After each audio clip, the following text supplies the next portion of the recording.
Kan video singkat tentang merakit. Oke. Pertama ini ada tentang power supply. Power supply yang saya pakai itu jenisnya Kineon yang modelnya APSI 500S dan daya totalnya 500 watt. Di sini juga ada kabel-kabel dari power supply yang ini konektor 24 pin ATX besar. Fungsinya adalah konektor utama dari power supply ke motherboard, menyediakan tegangan plus 3,3 volt, 5 volt, dan 12 volt, dan ground untuk berbagai komponen di motherboard seperti chipset, slot SSD, RAM, dan lain-lain. Ciri-ciri ini juga kabel ke SSD yang berfungsi untuk menyediakan listrik ke SSD. Kalau kabel yang kecil ini konektor 4 pin CPU, fungsinya itu digunakan untuk menyediakan daya ke prosesor atau CPU.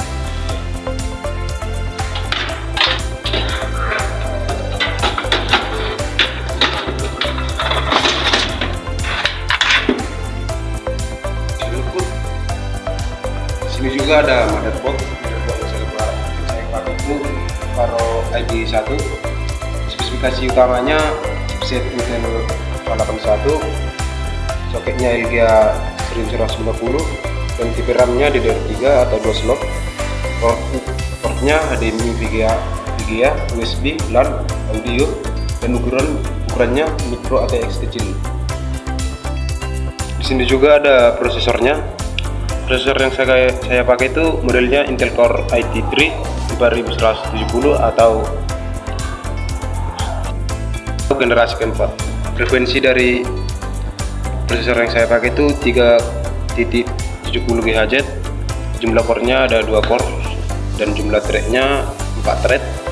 Soketnya LGA 1150, TDP-nya 54 watt. Juga saya memiliki RAM yang mereknya Kingston, model part numbernya KVR 16N11S4, jenis RAM-nya DDR3, kapasitas yang maksimal ditampung 4 GB, dan kecepatan frekuensinya 1600 MHz, dan tegangannya 1,5 volt.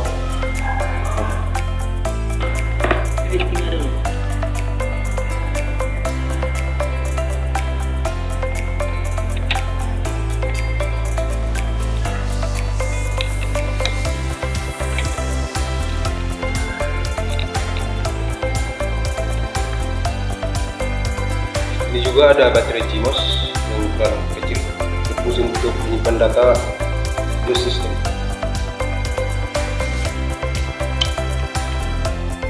Di sini juga ada kipas yang berfungsi untuk pendinginan prosesor. Ada VGA. VGA yang saya pakai itu GT L10 atau spesifikasi ringannya, memorinya 1 GB DDR3. Bus weight-nya 64 bit, DirectX-nya 11, cukup untuk Windows 10. Portnya VGA, DVD, dan HDMI.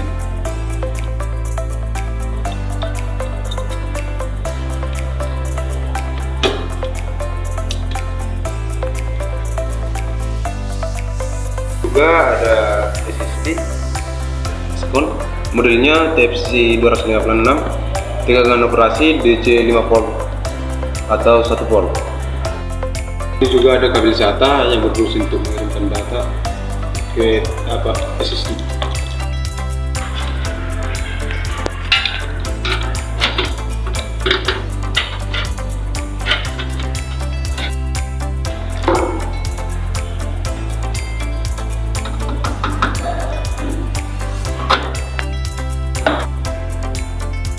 Juga ada kabel USB sama kabel audio. Tempatnya itu ada di sini.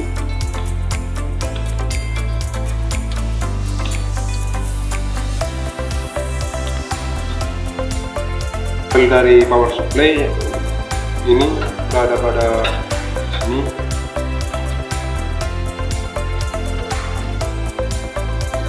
Yang ini berada pada SSD untuk menghantarkan arus listrik.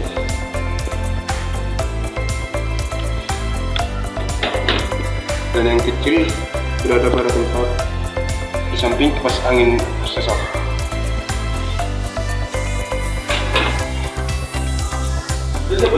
Intinya menyambungkan lampu kecil di casing, biasanya dekat tombol power ke motherboard.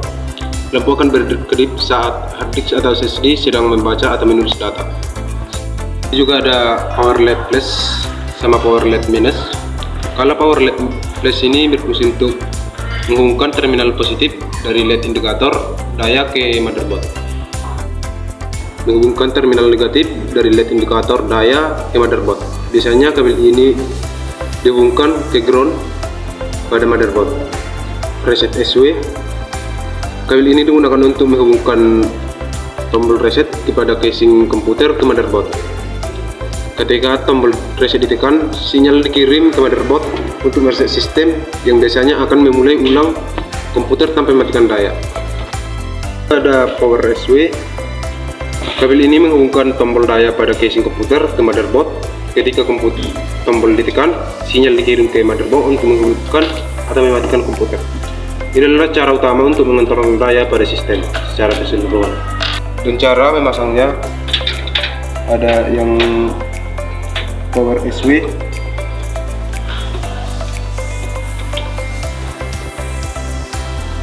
power LED minus di tengah, dan power LED plus di samping.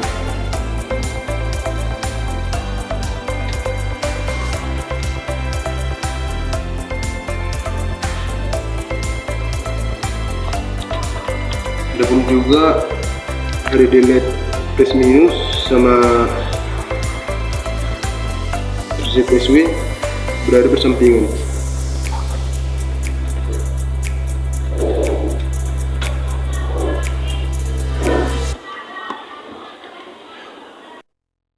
Adapun tempat pemasangan para kabel-kabel ini dari SSD kabel SATA kita ada tempat ini. Kabel SATA berada pada tempat samping sini. Adapun kabel dari power supply yang 24, kabel dari power supply ini berada pada sini.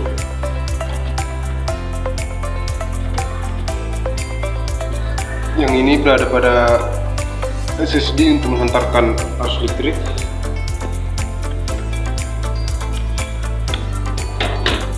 Dan yang kecil berada pada tempat di samping kipas angin prosesor.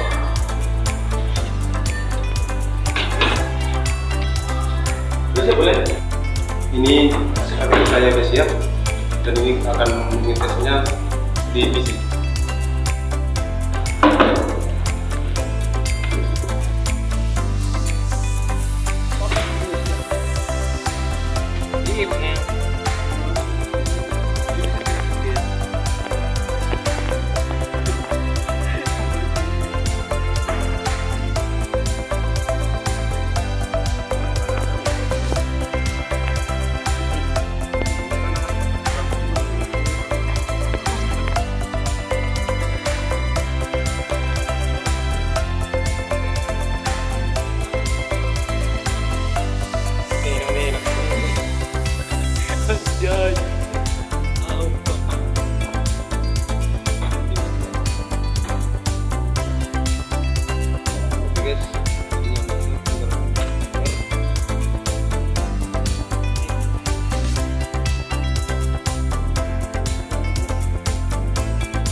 Intel Core i3 Barim 170, yaitu prosesor generasi keempat dengan kode name Haswell. Prosesor ini punya 2 core dan 4 thread, artinya bisa menjalankan beberapa tugas secara bersamaan. Kecepatan dasar atau base clock 3,70 GHz. Cukup cepat untuk tugas harian seperti browsing, mengetik atau rekam audio. Dibuat dengan teknologi dual